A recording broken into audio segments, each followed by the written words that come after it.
Baksha Toiv Loch, my dear friends, let's give some tzedakah and let's do it all together.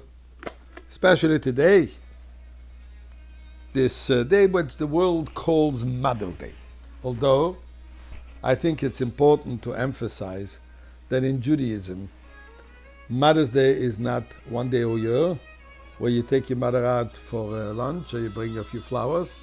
But Mother's Day is Kabid Savicha Besimecha. Honor your parents, your father and your mother, every single day of the year. But nevertheless, in this superficial world, in this frivolous world, I would even say, I would like to bring to attention just a few of the biblical and the later mothers, wives, who actually shaped the Jewish people, who in their merit, in their honor, in their foresight, in their courage, in their commitment, in their devotion, their selfless sacrifice, we are still around here.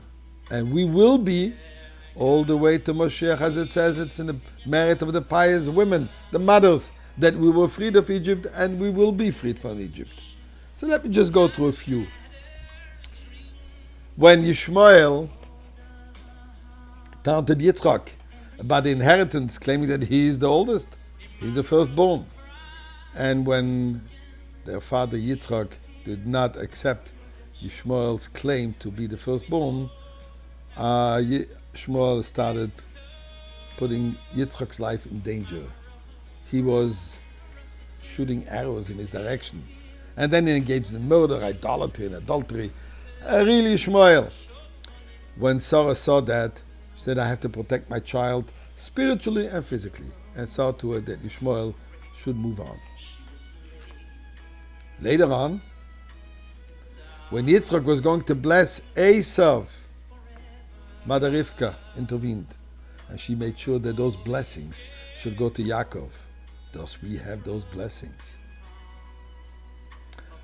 Rachel, in addition to the fact that she gave away the secret that she had made up with her husband, to Yaakov, that nobody should fool them or fool him. Nevertheless, she gave it away to Leah so that her sister should not be put to shame. Not only did she sacrifice her husband, was she ready to sacrifice her husband to protect her sister's shame, but she also gave away her burial right.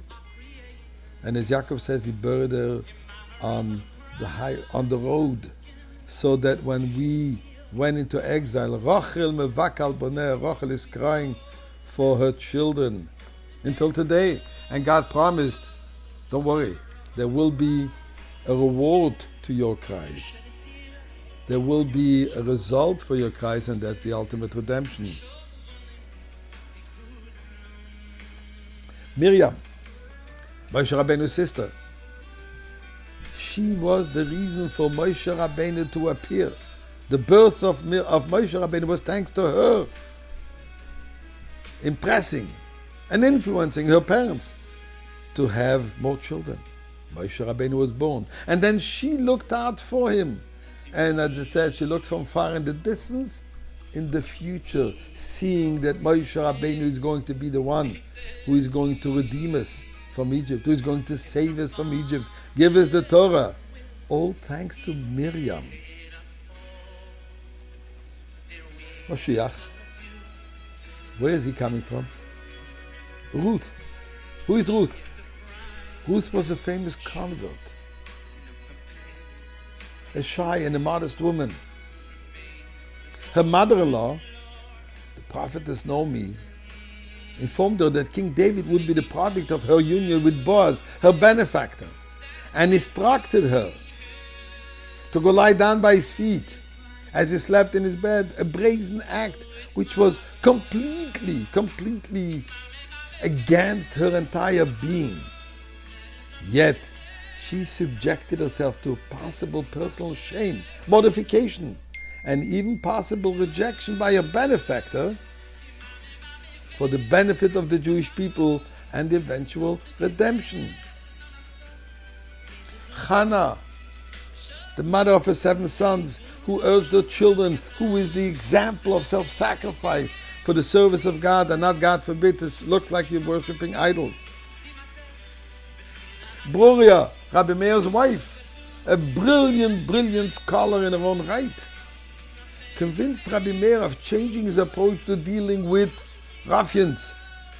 Don't curse them, transform them, preparing the world to accept others and change their ways, which is the whole concept of how we will welcome Mashiach. I can go on and on and on, but more than anything else, you mothers, the present day mothers, and my dear friends, please let's all remember and appreciate the mothers of our children.